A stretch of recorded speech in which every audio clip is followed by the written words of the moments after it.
And all of a sudden, the dots connected.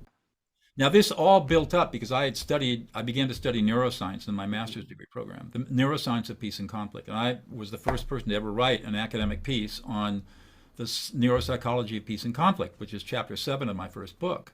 Nobody else had ever touched this stuff in my field. And so I'd done all this reading in neuroscience, and I'd talked to I was tutored by John Ullman at Caltech, and I think everything just sort of culminated in this moment. And all of a sudden, the dots connected. And I saw clearly what had to be done. And Wow. I mean, when we were done, I started off and I said, Susan, all I want you to do is tell us what John is feeling. Mhm. And she couldn't in the beginning. And I coached her. Now, what's he feeling right now? Oh, he's really angry. So tell him that. John, you're really angry.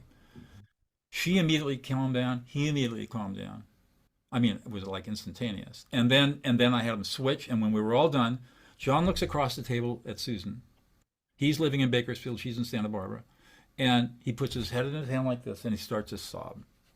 Uncontrollable deep sobs for like 3 or 4 minutes. Pushed the tissue box over, he blows his nose, wipes himself up, and he looks across the table and says, that's the first time you've listened to me in 25 years. And they settled the case and walked out holding hands. And I sat there dumbfounded. Like, what in the world did I just do? Well, I knew what I'd done, but I didn't know why. And I was really scared to do it again because listening to emotions, it just goes so against everything that I've been taught and trained and know about. But I did, and it worked. It worked every single time. And now I was starting to get cases from lawyers because I could listen to their clients in ways they couldn't. Mhm. And I could settle these difficult cases because I could listen people into existence and make them feel deeply heard.